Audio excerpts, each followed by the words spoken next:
Profit booking देखने को मिल रही है, लाल निशान में कारोबार करता हुआ नजर आ रहा है गोल्ड सिल्वर। कॉमेक्स पर देखिए गोल्ड $4130 के करीब करीब ट्रेड कर रहा है। सिल्वर की बात की जाए तो $60 पर ट्रेड होता हुआ दिखाई दे रहा है। ऐसे में ट्रेडर्स क्या रणनीति बनाए, क्या यहाँ पर करंट भाव पर खरीदा जा सकता है या ऊपरी स्तरों से बिकवाली की जाए?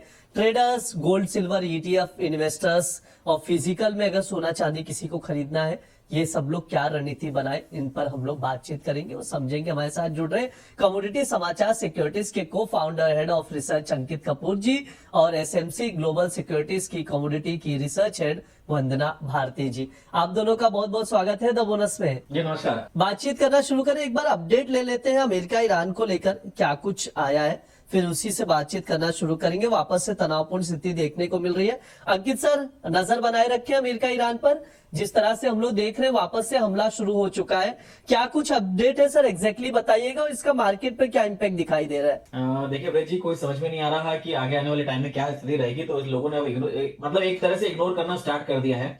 क्योंकि बात होती है कि सारे के सारे सीज फायर हो जाएगा, अब यहाँ पे कुछ भी चीज नहीं होगी। अचानक से एक न्यूज आती है कि अब सीज फायर क्लोज हो गया है। तो ईरान की तरफ से भी अटैक्स लगातार जारी हैं और हमने कुछ फुटेज भी देखे हैं जहाँ पे अमेरिका की तरफ से भी काफी अटैक करे गए हैं। तो और यहाँ पे सबसे बड़ी चीज है, इजराइल यहाँ पे अब आग में घी डालने का काम कर रहा है। इजराइल की तरफ से कहना है कि ईरान जो है वो कभी भी एक प्लान तैयार कर रहा है कि वहां पे डोनाल्ड ट्रंप को वो कभी भी मरवा सकते हैं और डोनाल्ड ट्रंप के ऊपर एक बड़ा अटैक कर सकते हैं। इस तरह की सिचुएशन है। तो लेकिन अमेरिका की तरफ से इस चीज को नकारा गया है। हो सकता है कि ईरान की तरफ से सॉरी इजराइल की तरफ से ईरान को के ऊपर ज्यादा अटैक करने के लिए या फिर डोनाल्ड ट्रंप को भड़काने के लिए इस तरह की चीजें बताई जा रही है। लेकिन देखिए, असमंजस की स्थिति बनी हुई है मिडिल ईस्ट के अंदर।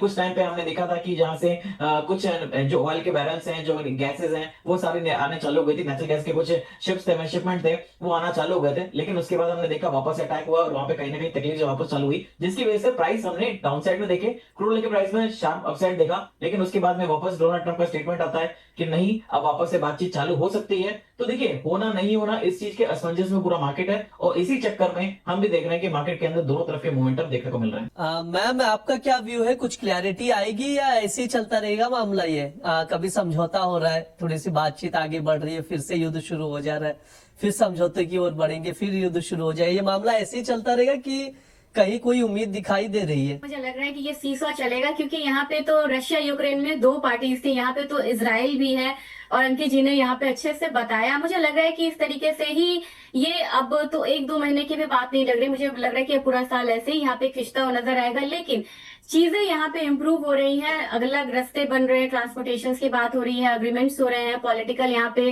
अलाइनमेंट्स हो रहे हैं। तो वहां पे भी मतलब कि बैक ऑफ द सीन भी काम चल रहा है। तो मेरे ख्याल से धीरे धीरे इन चीजों को अब थोड़ा सा न्यूट्रल होता हुआ मार्केट जो है वो नजर आएगा। लेकिन straight of Hormuz Asian economies के लिए काफी इंपॉर्टेंट होता है और अभी भी वहां पे जो ट्रांसपोर्टेशन है वो मतलब 50% भी रिस्टोर नहीं हुए हैं। तो उसका तो इम्पैक्ट है वो आता रहेगा, लेकिन धीरे धीरे ये इम्पैक्ट कम होता हुआ नजर आएगा।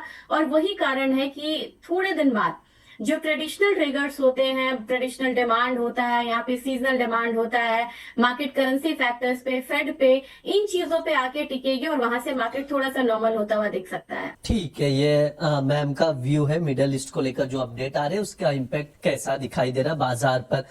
बेरोजगारी भत्ते के नए आवेदन को लेकर क्या कुछ आंकड़े आए उस पर भी बातचीत कर लेते हैं अंकित सर आपसे। इसके अलावा गोल्ड से शुरुआत करूंगा, लेकिन उससे पहले एक बार अमेरिका में जो आंकड़े आए स्क्रीन पर मैं चाहूंगा एक बार दिखा दिया जाए, नोट डाउन करके चल सकते हैं। अमेरिका में बेरोजगारी भत्ते के नए आवेदनों में गिरावट देखने को मिली है। अमेरिका में 2,15,000 लोगों ने बेरोजगारी भत्ते की मांग की है। यूएस में जो बेरोजगारी भत्ता मांगने वालों की संख्या में देखें तो 2,000 की कमी आई है। सर कैसे देखते हैं? इसके अलावा अगर देखा जाए तो डॉलर जो है, अमेरिकी डॉलर एक हफ्ते के निचले स्तर पर पहुंच गया है। इसको लेकर क्या व्यू है? फेड को लेकर अब क्या इंडिकेशन निकल कर आ रहा है? देखिए ब्रिज जी, इंडिकेशन कुछ भी मार्केट के अंदर निकल के नहीं आ रहे हैं। काफी एक सीमित दायरे में ट्रेड कर रहा है। अगर मैं गोल्ड की बात करूं तो मार्केट के अंदर बिल्कुल एक सीमित दायरा है। यूएस इकोनॉमी की बात करें तो डेटा हमेशा, अगर मैं पिछले 4 महीने का अगर डेटा देखूं तो काफी मिला जुला निकल के आ रहा है। कभी हमने देखते हैं नॉन फार्म पेरोल का डेटा एकदम से ऊंचा निकल के आता है। उसके बाद में कभी हम देखते हैं कि जो वीकली एम्प्लॉयमेंट क्लेम है उसके अंदर हमको देखते हैं कहीं ना कहीं हमको दिक्कतें आती हैं। मिक्स डेटा है, कोई यहाँ पे क्लैरिटी देखने को नहीं मिल रही है। पूरा फोकस यहाँ पे कुछ समय पहले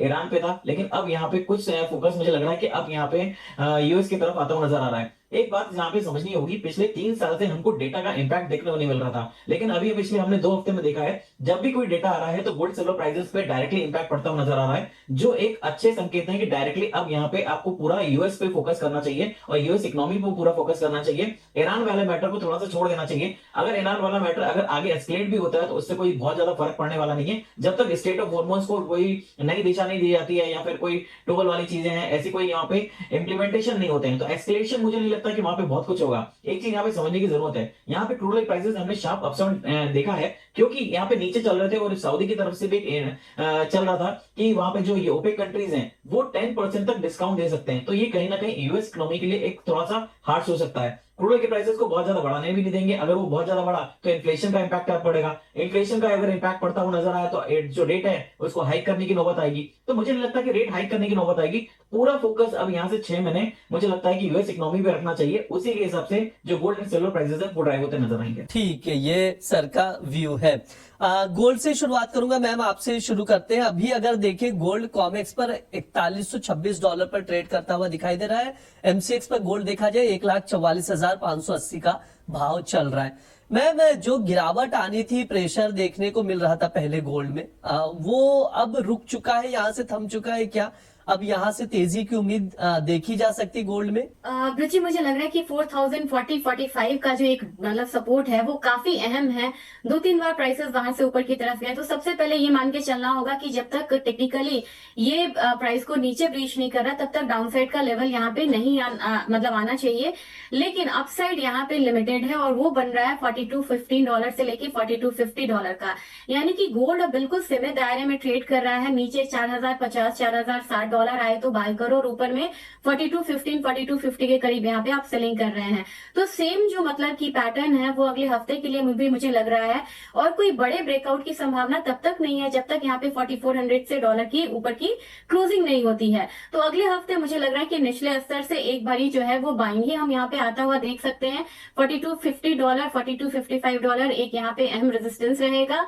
और अगला हफ्ता चाइना यूके का जीडीपी है, इसको हमको एकदम ध्यान में रखना होगा। सीपीआई डेटा है यहाँ पे ब्रिजी, उसको ध्यान में रखना होगा। और डॉलर में जिस तरीके से ठहराव आई है वो भी यहाँ पे एक स्टेबिलिटी गोल्ड को देता हुआ नजर आ सकता है। अब हमारे बाजार में मुझे लग रहा है कि रुपया फैक्टर यहाँ पे काफी ज्यादा वॉलाटाइल है, तो नीचे 1,41,000-42,000 मुझे लग रहा है अहम सपोर्ट है, और वहां से बाइंग बार बार रिटर्न आती है। और अपसाइड हमारा पहला 1,46,000, दूसरा 1,48,000, यही एक जोन रहेगा। बायस यहाँ पे अपसाइड का हो सकता है। ठीक है, ये मैम का व्यू है गोल्ड को लेकर। 1,41 के करीब का अच्छा सपोर्ट है, तो वहीं से बाउंस बैक देखने को मिल रहा है, तो उसके अकॉर्डिंग आप लोग गोल्ड में रणनीति बनाकर चल सकते हैं।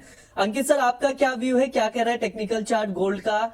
कहीं पर अपॉर्चुनिटी दिख रही है क्या ट्रेडर्स के लिए? देखिए, इंटरनेशनल मार्केट की अगर बात करें तो $4020 और $4220 जहां पे ब्रेक करेगा वहां से आपको पोजिशनल नेक्स्ट रैली आपको देखने को मिलेगी। अगर $4020 तोड़ता है तो फिर नीचे डाउन साइड आपको पैनिक स्टार्ट हो जाएगा। अगर 4220 के ऊपर जाता है तो फिर आपको तेजी यहाँ पे स्टार्ट हो जाएगी। मुझे लगता है कि जो पोजिशनल ट्रेडर्स हैं, जो सराफा ट्रेडर्स हैं, 1,45,000 से 1,42,000 के बीच में मिल रहा है, आप धीरे धीरे सेकंड महीने में बाय करिए। बहुत बड़ी गिरावट की एक्सपेक्टेशन नहीं है। कोई अनएक्सपेक्टेड मूव होता है तो मान के चलिए कि 1,36,000 का भी आ गया तो आ गया, लेकिन वैसे भी एक्सपेक्टेशन मुझे नहीं लग रही है। तो यहाँ पे 1,45,000 1,42,000 के बीच में जब भी मिल रहा है गोल्ड, आप बाय करके चलिए। आने वाले टाइम में आपको तेजी देखने को मिल सकती है। शॉर्ट टर्म और इंट्राडे की अगर ट्रेड की बात करूं तो मुझे लगता है कि 1,43,600 के आसपास अगर मिलता है या 500 के आसपास मिलता है तो बाय करिए। 1,42,400 का स्टॉप लॉस लगाएंगे, 1,45,500 तक के टारगेट्स वापस से देखने को मिल सकते हैं। ठीक है, ये सर की तरफ से ट्रेडिंग कॉल दिया जा रहा है। गोल्ड में अगस्त वायदे में खरीदारी की सलाह दी जा रही है। 1,43,500 पर लॉन्ग पोजीशन बना सकते हैं। 1,45,500 तक के टारगेट के लिए 1,42,400 का स्टॉप लॉस लगाइए। अंकित सर, जो चीजें आप बता रहे, जो लेवल्स बता रहे, कुल मिलाकर ये बात निकल कर आ रही है कि गिरावट अब थम चुकी है गोल्ड की? मुझे लगता है कि गिरावट यहाँ पे थम चुकी है। देखिए, 2 कारण यहाँ पे रहेंगे। फर्स्ट एक चीज है कि यहाँ पे बहुत बड़ी गिरावट की एक्सपेक्टेशन इसलिए भी नहीं बन रही क्योंकि डॉलर इंडेक्स के अंदर थोड़ा सा मुझे करेक्शन बेस में लग रहा है। अब ये 101.55 का लेवल तोड़ता है नहीं तोड़ता है, ये आने वाले टाइम में पता चलेगा। लेकिन एक और चीज है, अगर यहाँ पे डॉलर इंडेक्स के अंदर तेजी पे आती है तो मुझे लगता है कि गोल्ड के प्राइसेस को रुपया काफी हद तक सपोर्ट करता हुआ नजर आएगा। और जिस तरह से टेंशन पूरे ग्लोबल मार्केट के अंदर चल रही है, मुझे लगता है कि ग्लोबल गोल्ड के अंदर कोई बहुत बड़ी गिरावट की यहाँ पे एक्सपेक्टेशन करनी चाहिए। एक और चीज यहाँ पे है कि जितने भी सेंट्रल बैंक है उसके अंदर देख रहे हैं पिछले 4 महीने से लगातार उनके अंदर बाइंग चल रही है। बहुत बड़ी बाइंग तो नहीं बोलेंगे, लेकिन फिर भी बाइंग कंटिन्यू है। और ये जो बाइंग कंटिन्यू है इसका मुझे लगता है कि आने वाले टाइम में सपोर्ट काफी मिलता हुआ नजर आएगा। सेंट्रल बैंक खरीदारी हो रही है, उसके बाद में ईटीएफ के अंदर वापस से हमने खरीदारी देखी है। तो लग रहा है कि प्राइसेस बहुत ज्यादा गिरावट देखने को नहीं मिलेगी और ये काफी अच्छा सपोर्ट जोन में है। मैंने क्या बोला कि अगर कोई बहुत बड़ा पैनिक की सिचुएशन आता है तो 1,36,000 के आसपास आएगा, उससे बड़ी गिरावट मुझे नहीं दिख रही है। लेकिन उस अपॉर्चुनिटी को छोड़िए मत, उस अपॉर्चुनिटी के लिए बैठिए भी मत। मुझे लगता है कि 1,45,000 1,42,000 के बीच में मिल रहा है, तो जितने भी सराफा ट्रेडर्स हैं, जितने भी ज्वेलर्स हैं या फिर जो उनको निवेश करना है वो इस लेवल पे निवेश करके चल सकते ठीक है, ये सर का व्यू है गोल्ड को लेकर। तो गोल्ड पर आप लोग नजर बनाकर चल सकते हैं, जितने भी इन्वेस्टर्स और ट्रेडर्स हैं। अब चांदी पर भी बातचीत कर लेते हैं। मैम, चांदी को कैसे देख रहे हैं? आज के सेशन में अगर देखें तो एमसीएक्स पर 1% से ज्यादा की वीकनेस देख रहे हैं। 2,23,450 पर ट्रेड कर रहा है। कॉमिक्स पर देखें तो $60 पर नजर आ रहा है। मैम, कैसे देखते हैं सिल्वर को? क्या रणनीति बनाई जाए? गोल्ड की तरह सिल्वर में भी तेजी दिखाई देगी या अभी भी प्रेशर है, मतलब सिल्वर में और दबाव दिखाई देगा? मुझे लग रहा है ब्रिजी की एक टेक्निकल यहाँ पे पड़ाव है, उसको पार करे तभी यहाँ पे बाइंग करनी चाहिए। वो है $61.5 का। अगर इससे ऊपर जाता है तो मुझे लग रहा है कि एक बार फिर से $64-65 आने के चांसेस हैं सिल्वर के, और लेकिन कोशिश करना चाहिए। और आज अहम ये है कि वीकली क्लोजिंग अगर इससे ऊपर हो जाती है तो थोड़ा स्ट्रेंथ जो है सिल्वर में आता हुआ दिखाई दे सकता है। और हमारा बाजार आप समझ रहे हैं कि 2,20,000 से बार बार वापसी हो रही है, वहां पे एक डबल बॉटम भी बना है, तो मुझे लग रहा है कि वो लेवल जो है इंटैक्ट रहेगा सपोर्ट की तरफ। तो मुझे लग रहा है कि 2,20,000 से नीचे जाना नहीं चाहिए, लेकिन प्राइसेस अगर 2,26,000 से ऊपर जाए तो ही यहाँ पे बाइंग करे। आने वाले समय में मुझे 2,32,000 का लेवल लग रहा है। जो स्टॉप लॉस यहाँ पे लगाना होगा वो करीब करीब 2,23,000 का है। तो एक अपसाइड आए तभी यहाँ पे सिल्वर में बाइंग करनी चाहिए कंफर्मेशन पे। और मैम, नीचे साइड अब 2 लाख की उम्मीद ना करें? मुझे लग रहा है कि 2,10,000 2,20,000 ये एक सपोर्ट है, इससे नीचे भी फिलहाल नहीं जाना चाहिए चांदी को। ठीक है, ये मैम का व्यू है सिल्वर को लेकर, तो उसके अकॉर्डिंग आप लोग देखकर चल सकते हैं। सर, आपकी क्या राय है? चांदी को कैसे देख रहे हैं?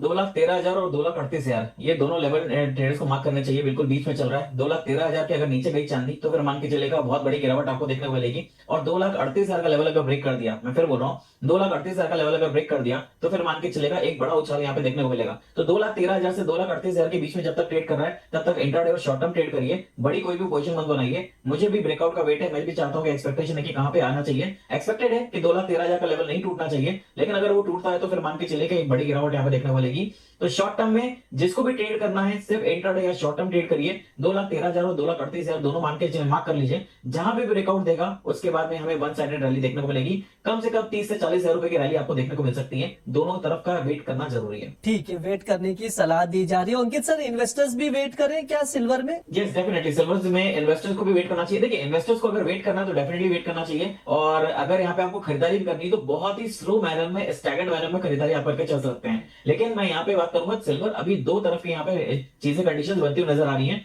अगर बेस मेटल के प्राइसेस यहाँ से उछाल लेते हैं तो डेफिनेटली सिल्वर के प्राइसेस वापस से आपको सपोर्ट करते नजर आएंगे। मैंने लास्ट टाइम भी आपको एक ही चीज बोली थी कि 2,25,000 से 1,80,000 के बीच में बहुत ही स्टैगर्ड मैनर में आप धीरे धीरे करके बाइंग करना स्टार्ट करिए। उसके बाद में वापस से आपको 3,10,000 से 3,35,000 तक के टारगेट देखने को मिलेंगे। ये स्विंग है, पेंडुलम की तरह ही ट्रेड करेगी सिल्वर।